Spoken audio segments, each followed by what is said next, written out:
Hoje eu vou analisar e fazer comentários sobre a carteira de um inscrito, em que basicamente eu vou pegar e vou olhar ativo por ativo dessa carteira, mostrar qual é a alocação de ativos, qual é a estratégia macro dela, tirar uma fotografia dessa carteira, comentar sobre aquilo que eu gostei, sobre aquilo que eu não gostei, sobre o que eu mudaria aqui no contexto de vida desse seguidor e também comentar sobre um erro extremamente comum que eu vejo várias pessoas cometerem.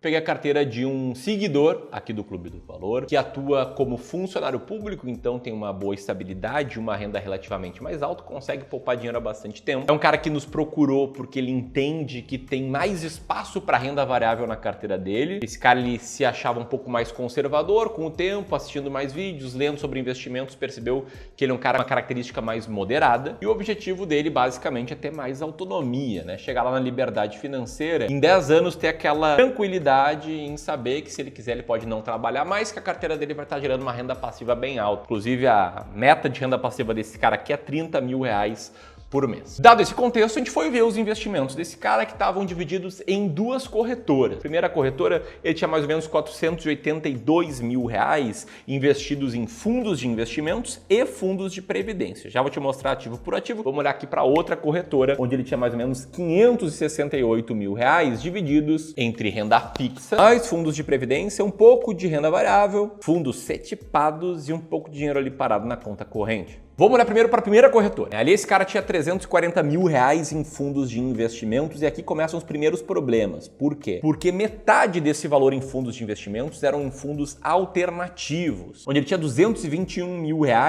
sendo que a maior parte desse valor estava nesse primeiro fundo, né? Um FIP Multiestratégia, um fundo de Private Equity. Eu já quero trazer meu primeiro insight aqui. Vale muito você entender o que é cada um desses fundos, qual a característica de cada um desses fundos e quanto você está pagando por eles. Então vamos pegar esse primeiro fundo aqui, o EB Fibra FIP Multiestratégia. Se tiver acesso ao CNPJ do fundo, e você vai ter, se você investe nesse fundo, né, vai ter acesso fácil a ele, você consegue dar uma olhada no que esse fundo investe e também quanto esse fundo cobra, quanto o gestor desse fundo cobra para fazer essa gestão para ti. Para isso, você pode entrar ali no Google, né, procurar sistemas CVM, joga ali sistemas CVM, clica aqui nesse primeiro link e aí entra em consulta a fundos. Clica aqui em acessar, vai aqui em fundo de investimentos, coloca o CNPJ do fundo que você quer analisar, vai estar ali o CNPJ do fundo, abre aqui o fundo e você pode dar uma olhada tanto na composição da carteira quanto nos documentos como prospecto, regulamento, esse tipo de coisa. Aqui na carteira do fundo, você vai ver que ele investe basicamente em ações da EB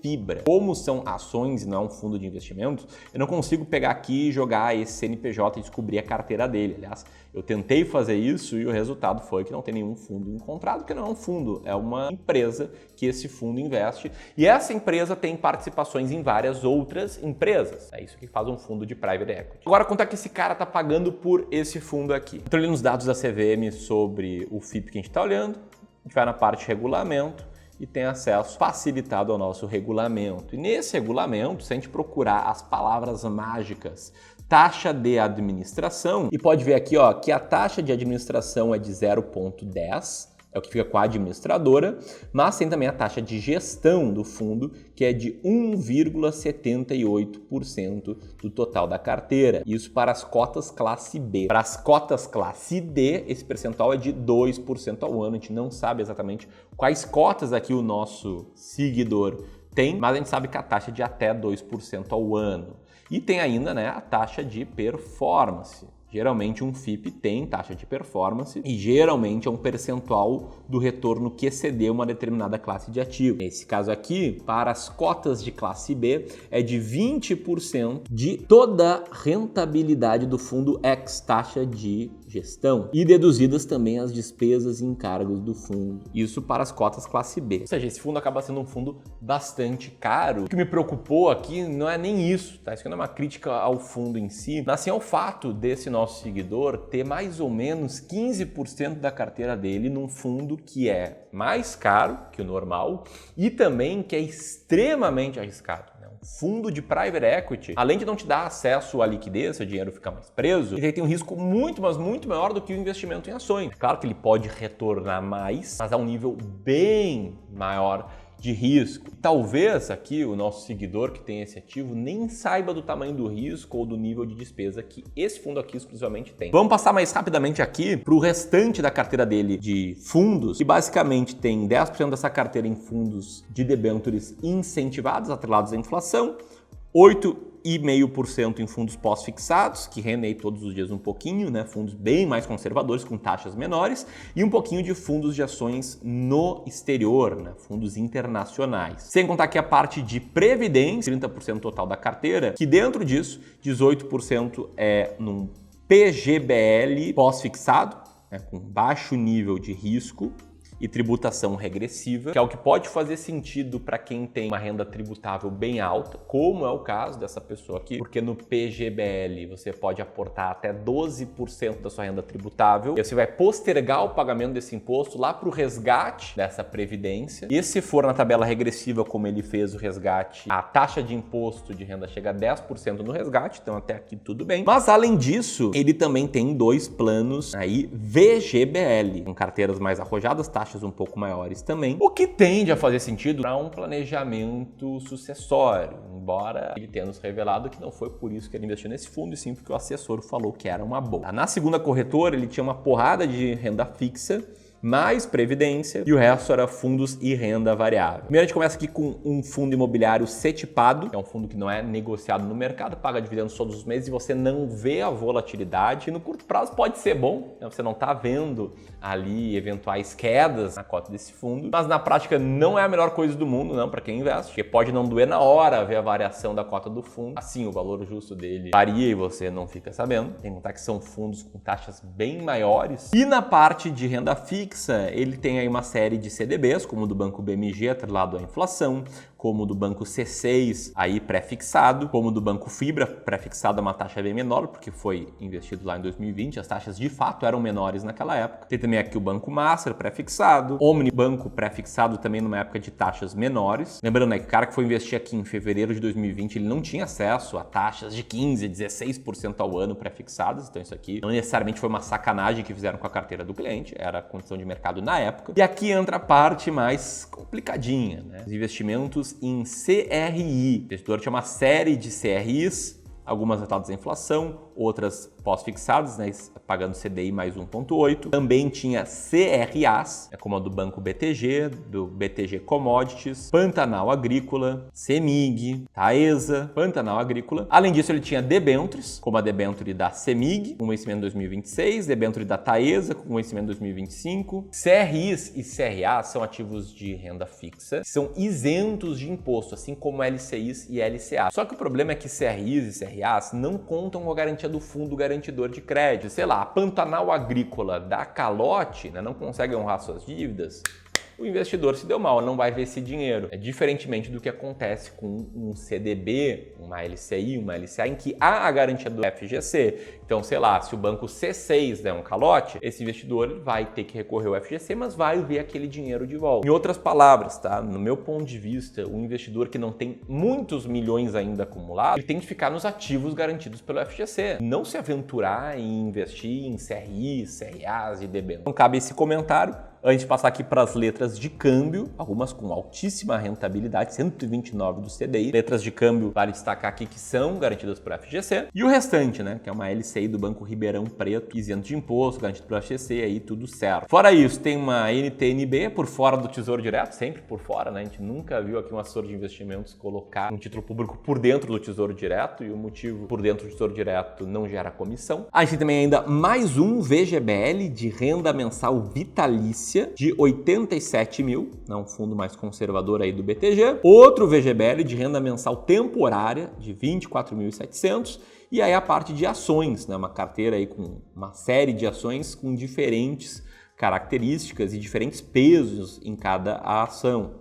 Né, mais concentrado aqui em Vale e B3 e com peso menor aí numa série de outras empresas. E ainda, né, umas sapecadas aí, cooperações com opções, que do meu ponto de vista não faz nenhum sentido do investidor fazer. Agora vou botar tudo isso aqui numa página só para esse cara ter uma clareza melhor de como é que tá a estratégia dele. Botando tudo isso aqui num gráfico de pizza, o que a gente vê, tá? Que esse cara aqui tem uma carteira com 50% de peso em renda fixa, né? Naquela série de CDBs, LCIs, LCAs, alguns fundos de investimentos deles são de renda fixa, sendo que tem um peso maior em renda fixa pós-fixada, né? Que é menos arriscada do que os ativos de renda fixa do lado da inflação e pré-fixados, que por sua vez tem maior potencial de retorno de longo prazo. Esse cara tem bem pouquinho, né? 8,4% em renda variável, sendo ações brasileiras e norte-americanas, e 42% da carteira é em outros, né? Inclusive aí os investimentos alternativos. Se a gente for abrir aqui cada classe de ativos pelos ativos em si, o que eu percebo, né? Que esse cara aqui tem muito pouco ações brasileiras e ações norte-americanas, é muito pouco investimento direto em ações, inclusive. Na parte de previdência, né, ele tem uma série de fundos aí considerados multimercado, com um pouco mais de risco, mas do meu ponto de vista, esse cara aqui tem muito VGBL. O PGBL ali, para deduzir da renda, faz total sentido mesmo, mas VGBL, buscando renda mensal vitalícia, para mim não faz sentido. Tem outras formas melhores de pensar a sucessão, eventualmente até com ferramentas de seguro. E para pensar em gerar uma renda mensal vitalícia, nada melhor do que investir de forma discricionária, né? Direto na tua carteira de investimentos. Que essa carteira aqui dele cresça e gere renda mensal vitalícia, vai ser muito melhor do que fazer isso por um instrumento de previdência. E aqui entra um grande problema da carteira dele, né? Investimentos alternativos em private equity, correndo um monte de risco em ativos que esse cara sequer entende o funcionamento, cujo funcionamento é muito complexo de entender, a taxa, como a gente viu, é muito alta e o risco é elevadíssimo. É engraçado que esse cara aqui, ele nos contatou achando que tinha mais peso para renda variável, mas ele nem sabia do risco que ele estava correndo aqui nesses investimentos alternativos. Aí, olhando ali ativos por ativos, já fiz aqui minhas críticas, né, ao porquê dele ter CRI, CRA e debenture sem ser um cara multimilionário que já tenha exaurido os recursos no FGC. E o que me pareceu aqui, a primeira análise, foi que foi um empilhamento de ativo. Porque esse cara concordou, né? Quando a gente mostrou como é que estava a carteira dele, ele falou que nem tinha ideia de que a carteira tinha essa composição, que ele não tinha estratégia, e basicamente ele nos falou o seguinte: Amir, sabe como é que é, né? Eu até estudo, vejo uns vídeos, faço algumas análises, mas eu não tenho tempo, né? Meu trabalho me toma muito tempo, minha família toma o resto do tempo que sobra, e aí eu fui atrás de um cara para me ajudar, me assessorar, só que esse cara aqui, ele só liga para mim para vender produtos novos. Então tem uma hora que o cara liga e fala: não, previdência aqui vai ser muito bom, vai gerar uma renda vitalícia lá na frente, tá? Daí eu compro um pouco de previdência. Depois esse cara liga e fala: não, tem uns fundos aqui alternativos que tem um grande potencial de retorno, podem render muito no longo prazo, eu vou lá e compro um pouco. Aí no mês seguinte esse cara liga e fala: não, tem uma CRI aqui pagando 15% ao ano e eu compro mais um pouco. Enfim, esse cara reconheceu que com o passar do tempo ele foi empilhando ativo. Um negócio que eu batizei aqui de produtocentrismo, né? A carteira dele é focada em produtos sempre oferecidos lá pelo seu assessor.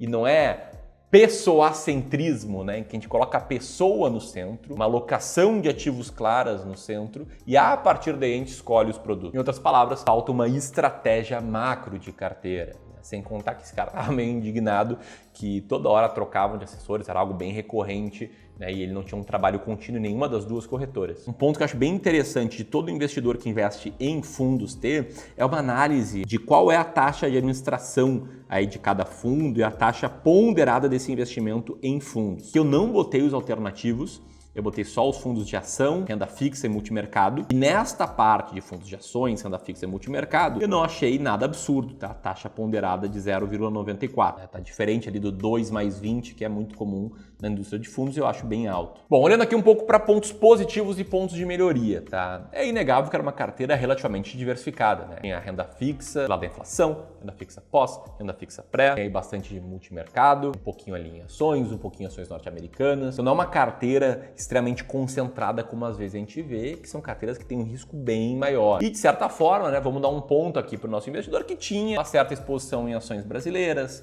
em ações norte-americanas, embora de forma muito tímida, né, em uma exposição menor do que investimentos alternativos. E de pontos de melhoria, o que eu sugeriria aqui para esse cara é tentar buscar um equilíbrio melhor na alocação, né? Tentar buscar um peso maior em classes de ativos vencedoras no longo prazo, reduzir o peso em classes extremamente arriscadas, como os fundos alternativos, cortar investimentos em ativos de renda fixa com maior risco, como CRI, CRA e debenture, pelo menos por hora, enquanto essa carteira aqui não tem alguns milhões, e com isso, né, completar melhor esse asset allocation. Vale trazer um ponto interessante, talvez te ajude bastante aqui, de que a tua carteira pode ser a próxima a ser analisada. Eu não falo nem aqui por mim, nem aqui nessa série de vídeos, que se funcionar bem eu vou fazer mais, mas me refiro a uma análise pessoal com um especialista aqui de investimentos do Clube do Valor. Eu tô te apresentando aqui, é o primeiro passo que a gente dá com os nossos clientes de Wealth, que são nossos serviços em que a gente cuida do teu patrimônio, te ajuda a tomar boas decisões de investimentos, pensando primeiro em proteção, depois em multiplicação patrimonial, que são serviços exclusivos para quem está cansado de receber recomendações que muitas vezes não estão alinhadas com seus objetivos financeiros, quer atingir a tranquilidade financeira, quer ter uma renda passiva confortável lá na frente. E o legal é que essa etapa, essa sessão de análise de carteira, é uma etapa gratuita. Afinal de contas, a gente entende se a gente consegue agregar valor para ti, analisando justamente a tua carteira. E se a gente for fazer uma sugestão de melhoria, como eu vou fazer agora, e você quiser que a gente ajude a implementar essas sugestões, aí sim a gente pode falar em você se tornar nosso cliente. Mas até aqui é tudo gratuito. Se você quiser conhecer nosso serviço e agendar uma sessão de análise de carteira, vou deixar um link aqui em cima. E para quem tem, por acaso, menos de R$500 mil investidos, pode ficar tranquilo que o nosso braço de educação segue aí firme. Eu sigo aqui praticamente todos os dias trazendo novos conteúdos. Dito isso, o que eu mudaria nessa carteira aqui? Se você me acompanha mais tempo, você sabe que eu gosto de tomar decisões com base sempre em estratégia. Você sabe que aqui o Clube do Valor tem suas próprias metodologias de investimento, né? Segue uma filosofia de investimentos que busca tomar decisões sistemáticas, com base em sistemas que são quantitativos, olhando apenas para números e seguindo estratégias que funcionaram muito bem no passado, que tem uma lógica muito clara. Nesse caso aqui a gente tem uma série de estratégias, né? A gente tem nossas estratégias de geração de dividendos, nossa estratégia das ações mais baratas da bolsa, nossa estratégia de seleção de fundos imobiliários com desconto e aí por diante. Mas a principal estratégia de todas é a estratégia de alocação de ativos.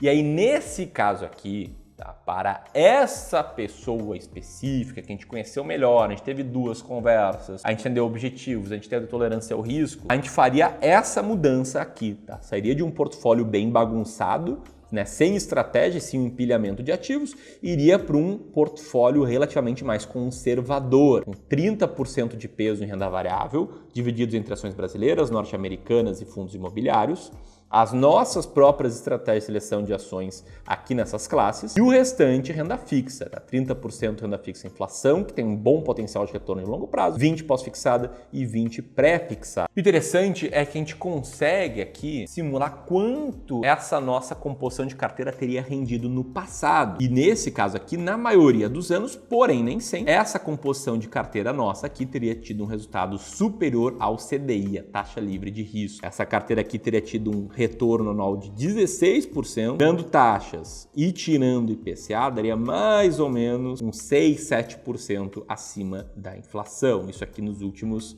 20 anos praticamente. E com risco relativamente controlado, né? Sem cair tanto em grandes crises, sem ter um risco tão grande quanto o risco de investir 15% da carteira em investimentos alternativos. E o legal é que se esse investidor tivesse o valor que ele tem investido hoje, 20 anos atrás, nessa carteira, ou em outras palavras, né? Se os próximos 20 anos fossem iguais aos últimos 20 anos, o que não é nenhuma garantia, mas quanto maior o prazo, mais tranquilo eu fico, né, em olhar para retorno no passado, essa carteira dele teria se multiplicado aí mais ou menos por 4 vezes, um resultado bem acima do que se ele tivesse deixado parado em CDI, ele poderia ter hoje uma renda passiva de mais ou menos R$16 mil. É claro, se ele tivesse esse valor aqui investido. Fique claro, né, isso com um pouco mais de risco do que investindo apenas em CDI, mas sem mais risco se comparado a como esse cara já investe hoje. Eu acredito que uma carteira assim, além de tudo, vai trazer muita clareza para esse cara, saber quando vender um ativo, que hoje ele não sabe, o assessor só liga para oferecer coisas para ele comprar, não para ele vender. E ter clareza sobre onde aportar sem depender da meta do mês do assessor que está te ligando. Então, o que comprar seria seguindo a estratégia de alocação de ativos. Se o cara tem que investir 10% em ações, está com 8% de peso, pô, nesse mês ele vai comprar ações. Daria muito mais clareza, né? Que é isso que quem investe com mais estratégia tem. Clareza para saber o que fazer, clareza sobre o que esperar e tranquilidade aí em saber como proceder a cada mês que passa. Enfim, esse é o primeiro vídeo da série, então com certeza ele é o pior. Eu agradeceria muito seu comentário dizendo o que dá para melhorar. Se você tem mais de 500 mil e quer agendar a sua análise de carteira, eu vou deixar o link aqui. E independentemente de quanto você tenha para investir, tem um conselho meu, um alerta para todos os investidores que eu vou deixar aqui para você assistir esse alerta. Um grande abraço e até mais.